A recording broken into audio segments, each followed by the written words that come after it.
Hi, folks. Welcome to Crisco's Corner.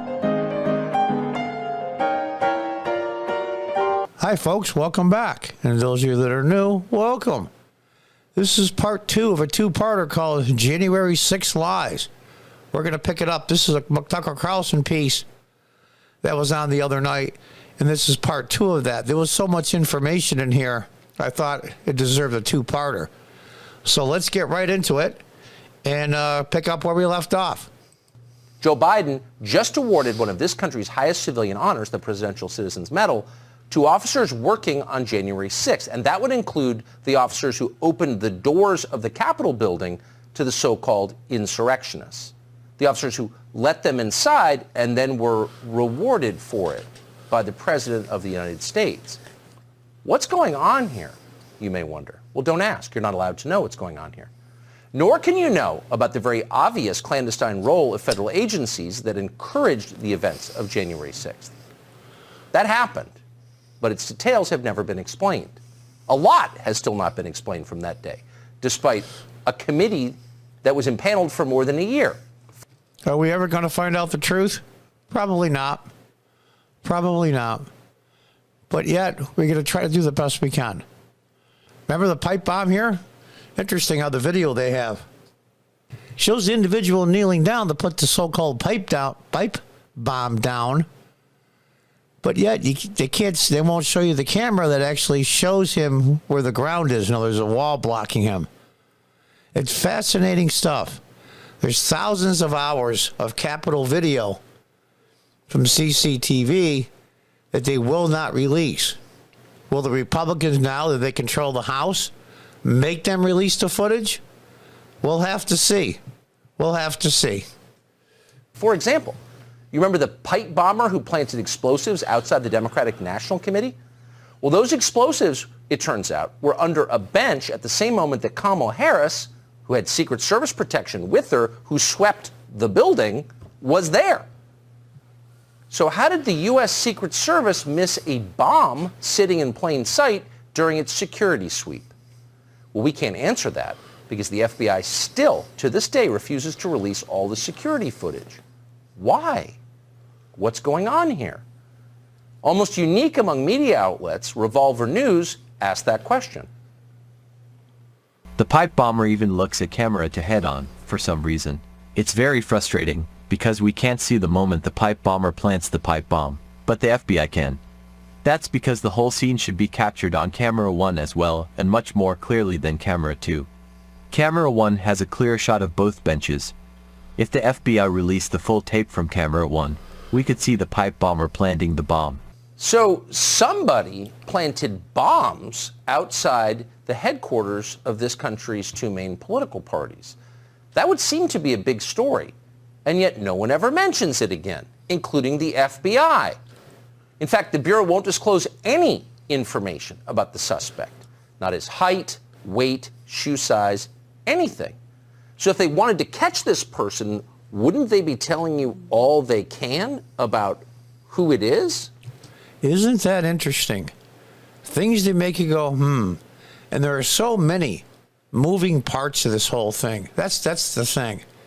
There's so much little things going on all over the place that people just can't put the whole picture together and put all the pieces together.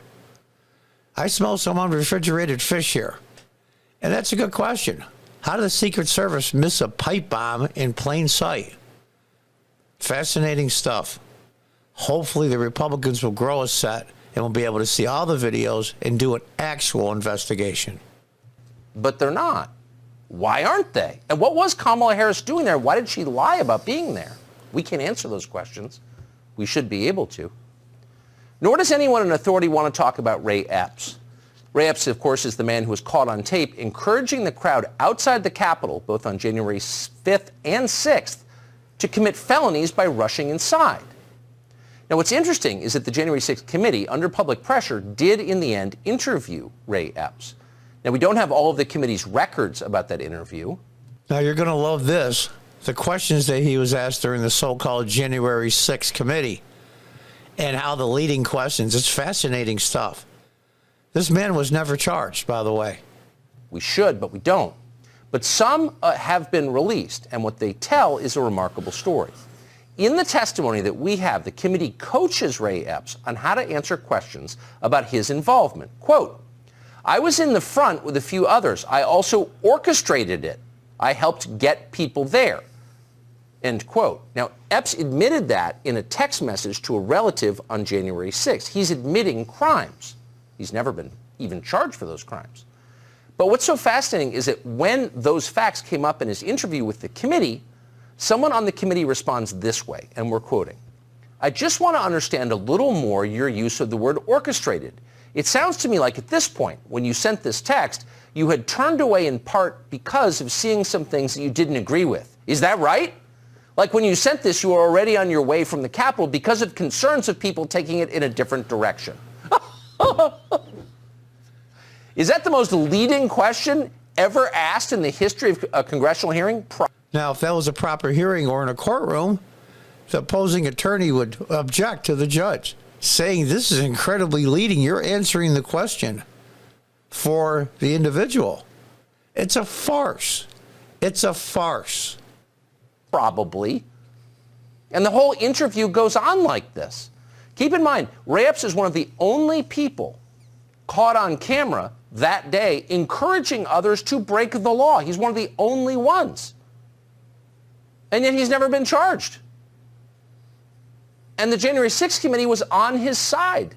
Why was the committee and its members working so hard to help Ray Epps? Now, in his interview with the committee, Ray Epps said he didn't work for law enforcement. Law enforcement, in a very specifically worded answer. Yeah, another specifically worded weasel words that he was given by lawyers. "I don't work for law enforcement." But government agencies, intelligence agencies, technically some of them aren't law enforcement. It's fascinating stuff. So that way he can't say, "I lied under oath." Clearly thought through ahead of time. The question is, did Ray Epps work or have any contact with any government agency? Did he talk about January 6th before it happened with any employee of the U.S. government? We don't know. We do know that 2 years after January 6th, long after an awful lot of other people have gone to jail for walking around the Capitol building, Ray Epps is still a free man. He's never been charged, much less imprisoned in solitary confinement like so many others. Isn't that fascinating? Isn't that fascinating? I do have to say, though, even though it's evil, politically it was incredibly smart for the people in the FBI that are doing the administration's bidding, in this case, President Biden, to instigate and have a few hundred peel off from the main group of, gosh, there was over 100,000 plus, some say 200,000 at the peaceful protest. And even President Trump said, protest peacefully. Actually, the few hundred were starting to get through the gates to the Capitol Police guarding the Capitol as Trump was speaking. So they impeached him for that. Talk about a misuse of the Constitution. They impeached him after he lost the election. Now, was it smart of the Democrats to do that politically? You betcha. You betcha. They took a situation and they made everything go their way. Now, once these things were set in motion, though, they didn't realize that a woman of Air Force veteran would be shot. They didn't realize what happened. They started. It's like rolling a car down the hill. And then when it hits a daycare center, you'll say, it wasn't me. I didn't know it was going to hit that. I just rolled the car. I just started it in motion. They put these things in motion. It was brilliant politically. But morally, it was evil. Just plain old evil. They played this one like a fiddle. And we're going to have to see if the Republicans have balls enough to have a real investigation. There should be people in jail, but not the ones that are in jail. If you had a simple trespass, yeah, pay the fine, move on. But they're going around the country picking up people by the thousands. Why did the Capitol Police open the doors and let them in? Who knows? Who knows? Let's listen to the rest of the piece. Why is that? Well, let's just stop lying. At this point, it's pretty obvious why that is. But of course, they're still lying about it. And they are still lying about it. And they will continue to lie about it. Even if they're proven that they lied, they will continue to lie.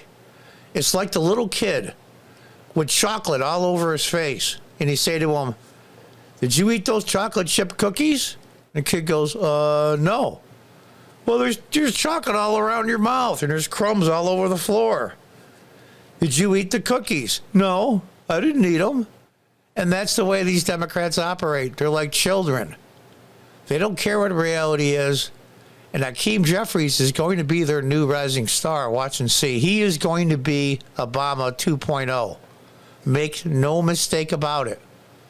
And to stand there and fake cry over somebody's death makes you an incredible piece of garbage. And why these people are even in the House of Representatives is beyond me. So we're going to have to see. Did the 20 people that tried to stop McCarthy from being Speaker change the rules enough where we're going to have real committee hearings? And will the FBI give up all of the video around the Capitol that day after Congress orders them to do so? And that's going to be the problem. You're going to pit one government agency against another. And that's when all hell breaks loose. And until next time, goodbye and good luck.